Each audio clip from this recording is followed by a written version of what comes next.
Hi there, and welcome to the Anita Chat podcast. I'm your host, Anita Rombo, and this is the podcast for growth-oriented women to have authentic, real talk. Nothing is off the table here, but as an intuitive self-relationship coach, you'll find the content gravitates towards mindset, intentional action, spirituality, and all things wellness. So if you're ready to learn, laugh, show up, and glow up to be the best version of yourself, grab your favorite bevy, settle in, and we've got lots to chat about. Hello and welcome to another episode of Anita Chat. I hope you're doing well. Friends, today I wanted to just start off with this reminder that I think we all need to hear, myself included, and that is you can do, have, or be anything. This goes for every single person on this planet. We are surrounded by infinite possibilities and abundance. But each and every single one of us today, our life is a reflection of the choices that we've made.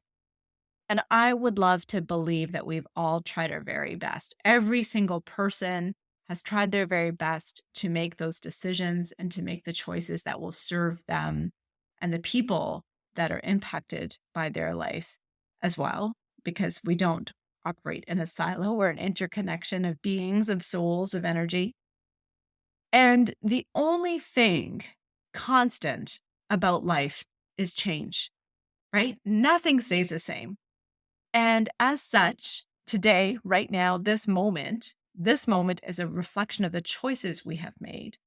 But as life is dynamic and things happen and we continue to grow and evolve, our needs, our desires, our wants, our ambitions, things change within us, things change outside of us.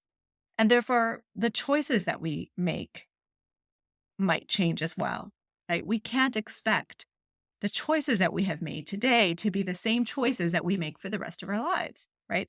Our choices may change. They may not, but they might. And yet so many of us fear change. And that, again, is evolutionarily wired, right? We're psychologically wired for safety and stability and security. And change could feel like the exact opposite of that. And therefore, so many of us may stick to choices that we've made in the past because we are afraid of the unknown.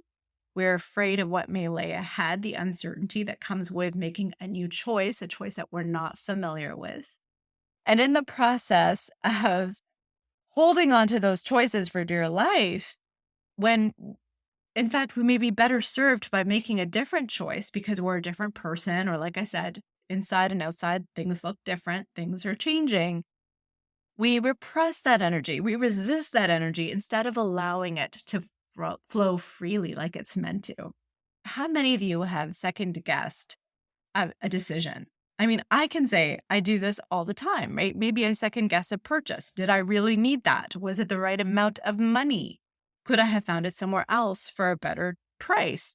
Maybe it's second-guessing an order at a restaurant. You tell the waiter what it is that you would like. You think, oh, crap. No, I really wanted to try that. I just should have just ordered that, right? And of course, those things are all really easy to rectify. If you buy something and it doesn't fit you, or if you decided that you found a better deal, you can always return it. If you can catch that waiter before you process the order, you can change your mind. You can maybe even change your mind once you get it, if it's not what you're looking for. Look at all the little choices that we're making every single day. And we can make so many second guesses and make adjustments for those little things.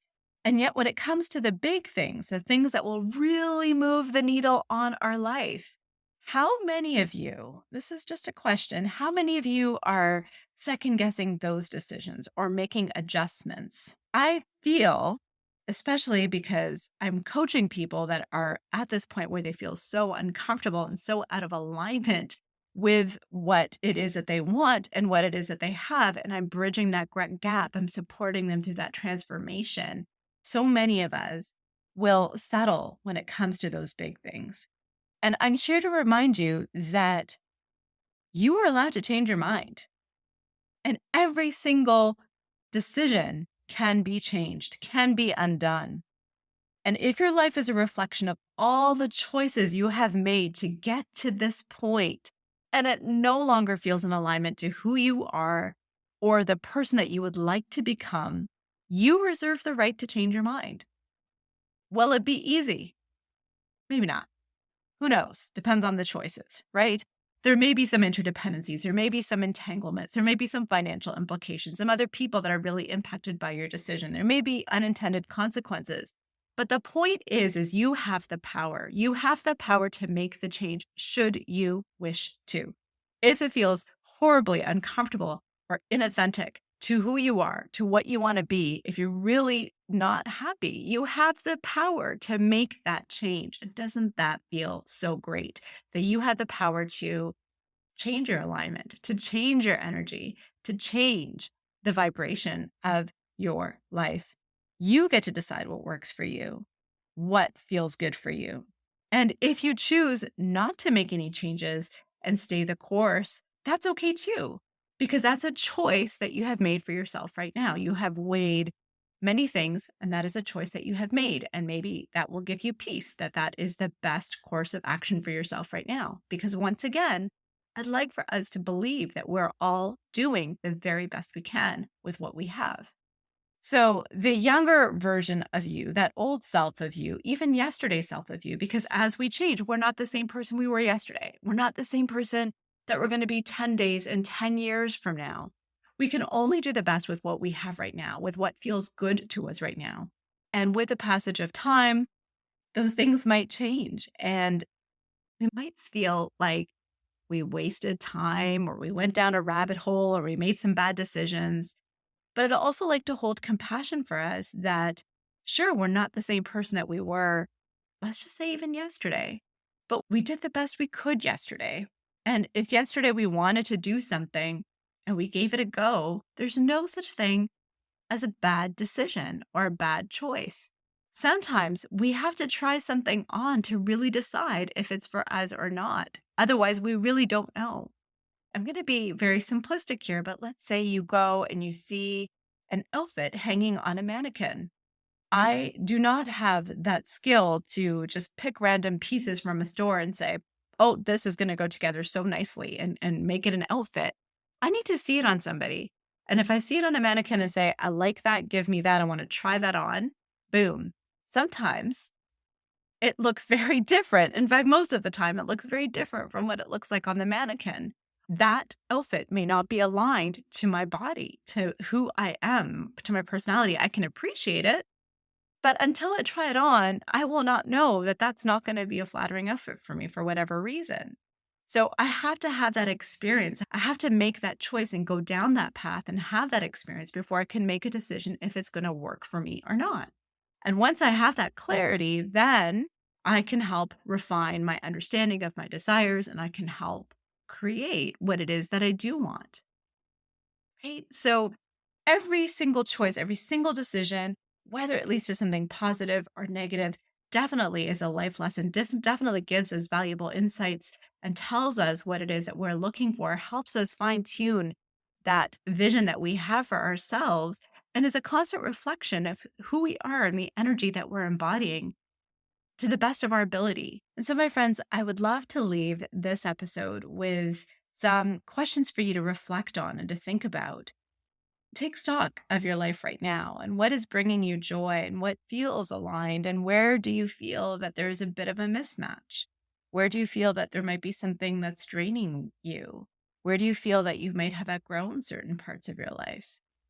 When you think to that highest vision of you, that best self vision of you, what is that person doing or being or saying or acting like? How can you take steps today to embody that person? What is one action that you can take to become that vision or that version that you have for yourself? What are some choices? What are some behaviors? What are some patterns? What are some mindsets that just aren't supporting your growth and evolution anymore, that you might be holding on too tightly to? What might you need to release in order to make room for more? Are you doing the very best you can at this moment? Or is there something that you can do to support your growth and your evolution? Because what got you to the point today was a reflection of your previous choices and actions. What do you need to do that's different that will get you to where you want to go next. It's a constant journey of self-discovery. It's a constant investment into your growth. What does that investment look like for you? How are you going to become that person based on where you are today? Because I want to remind you once again that you can have, do, or be anything. You can do, have, or be anything, my friend. And with that, I will talk to you later. Bye for now.